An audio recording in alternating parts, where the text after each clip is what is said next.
Evie, we're talking about two apparent assassination attempts in as many months. What are your biggest questions this morning?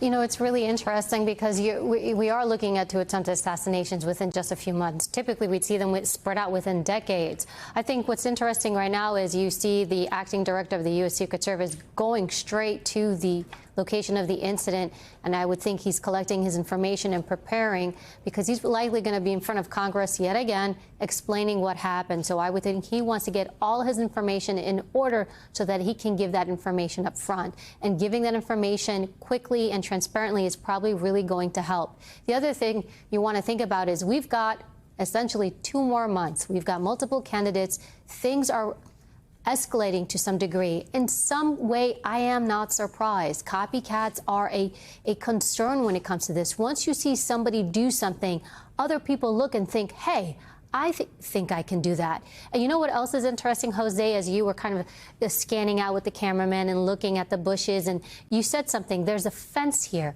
When we look at the photo of that fence, look how very fragile and simple that fence is. Think about maybe how much closer he would have gotten if that simple fence wasn't there. A fence like that, you can climb over it. Psychologically, it maybe have helped stop and keep him out further, but it's really not that great of a barrier when it comes to physical protection. Evie, this is a suspect who has quite the rap sheet, more than 100 charges in the past. We know he had convictions on gun crimes, for possession of a weapon of mass destruction in the past, convictions for carrying a concealed weapon. And then you have the digital footprint, where we saw in 2020, he writes to Donald Trump's Twitter handle, quote, "While you were my choice in 2016, I and the world hoped that President Trump would be different and better than the candidate. But we all were greatly disappointed." Obviously, that was a typo in his tweet. And it seems that you are getting worse and devolving. He adds, "I will be glad when you're gone." Should this guy have been on the radar as a potential threat to Trump?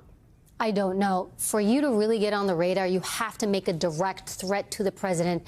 Quite honestly, with social media, it's so prolific. Before, the U.S. Secret Service had to worry about somebody writing a letter. In fact, they have the biggest ink bank in the world, because what they would do is they would get threat letters against the presidents, and they would examine the ink. Where did that ink come from? What pen did it come from? What year was that ink made? So they could track down a person.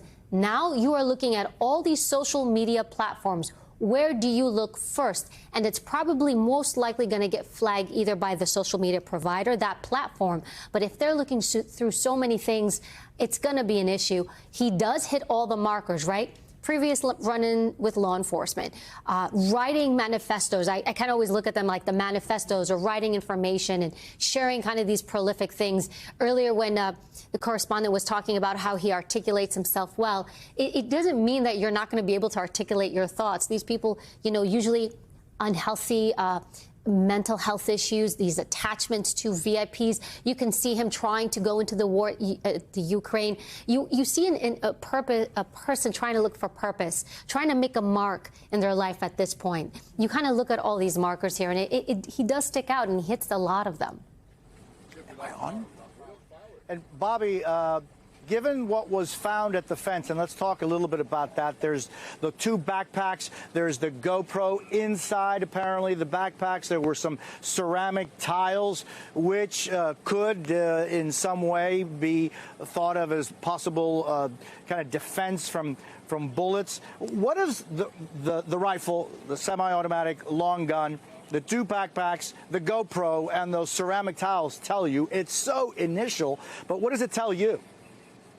It tells me he planned this very well. I mean, that's kind of a sniper perch. Those 2 plates, ceramic plates, which I used to wear over my Kevlar, they're thick, and they're made to withstand heavy fire coming back at you, particularly from your sniper rifles. And so you see how he set his rifle between them for protection. Those ceramic plates are there for protection from him from taking a shot. He has his GoPro there on the fence. You can see that in the direction of where he's going to take the shot. It tells me he wanted to not not only do this, but he wanted attention for it. He wanted to either live stream it or tape it so he could post it later.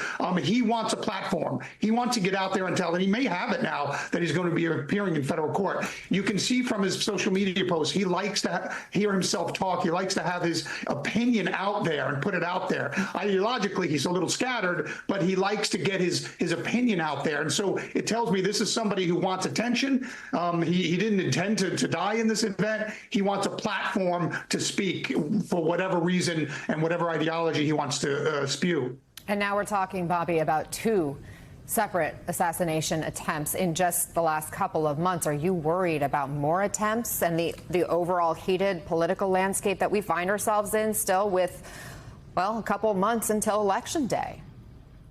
I am, and I did the event security for the FBI here in Los Angeles, where we did the Oscars and the Grammys and the Rose Bowl parade. Every venue is different, and it presents different security challenges. And so, our traditional politicians out in the public shaking hands and kissing babies is one that we hold dear. It used to be on the back of a train, town to town. So these politicians like to get out there, and we've seen both of our main candidates doing that in small venues, shaking hands of people, meeting with the public. That's our tradition. We don't want our politicians in a bubble. We want to feel that they come from us, they're elected from the people. And so I think that down the stretch, they're going to continue to do that. I think, though, security has to be flexible and has to be on top of it. I think they were in this case, that perimeter team that interacted with this guy did their job. That's why they're going a step ahead of the candidate, because they can interact with somebody they come across, and it worked exactly as it should in this case. Bobby, we're learning that VA Acting Secret Service Director just departed